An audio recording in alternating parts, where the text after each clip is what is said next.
प्रत्याशी सत्येंद्र मौर्य जी चंदौली लोकसभा से, उनके समर्थन में चुनावी जनसभा को संबोधित करने के लिए मैं आया हूं। और मैं आज सुबह से ही क्षेत्र में हूं। जो मुझे देखने को मिल रहा है कि यहाँ की जनता ने एक निर्णय लिया है कि अब की बार यहाँ से हम लोग पार्लियामेंट बहुजन समाज पार्टी के प्रत्याशी जो सत्येंद्र मौर्य हैं उनको जिताकर भेजने का काम करेंगे। क्या मुद्दे हैं, किस आधार पर आप अपने प्रत्याशी को जिता रहे हैं? देखिए, बहुजन समाज पार्टी का मेन मुद्दा है कि इस देश में जो भारतीय संविधान डॉक्टर B.R. अम्बेडकर साहब ने बनाया है, इस देश की हुकूमत अपने हाथ में लेकर के इस संविधान को पूरी तरह इस देश में लागू कराना। सपा बता रही कि आप भाजपा की बी टीम हैं। मैं बता रहा हूं कि समाजवादी RSS भाजपा की ही नीतियों से चलती है।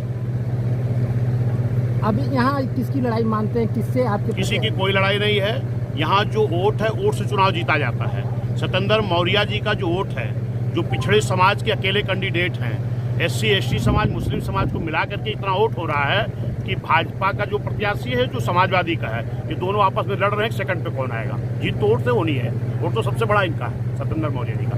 आपके वोटरों में बहन जी की मांग थी, यहाँ बहन जी नहीं आई, तो क्या लगता है इसका प्रभाव नहीं पड़ेगा? नहीं, मान्या बहन जी ने रैली किया था बनारस में, यहाँ के लोग भी गए थे। बहन जी की रैलियाँ खूब हुई हैं, ऐसा नहीं है। जौनपुर में हुआ था रैली मंडल स्तरीय, उसमें बहन जी। यहाँ माना जा रहा है कि भाजपा और सपा के लोग बता रहे हैं कि लड़ाई है, आपका प्रत्याशी लड़ाई नहीं, लोगों को बताने से थोड़ी ना होता है। वोट किसके पास है?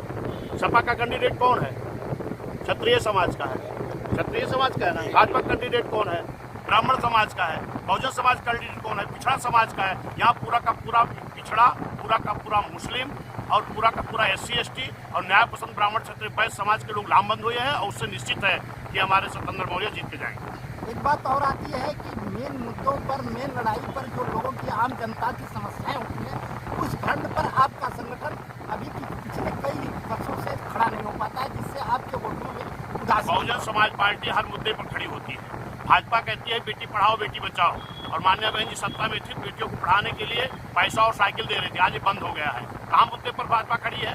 बहन जी नौजवानों को रोजगार दे रही थी, चाहे वो बैकलॉग की भर्ती हो, चाहे पुलिस की भर्ती हो, चाहे सफाई कर्मी की भर्ती हो, चाहे आपकी मास्टर की भर्ती हो, चाहे गार्ड की भर्ती हो। भारतीय जनता पार्टी की सरकार में नौकरियों की जगह तो निकलती है जब नौजवान जाता परीक्षा देने, पर्चा लीक हो जाता है। यहाँ की देश के, पूरे प्रदेश के नौजवानों ने मन बनाया है कि सरकार का पर्चा लीक करके इनको वोट ठीक कर दी जाएगी। कितनी सीटें जीत रहे हैं इस चुनाव में?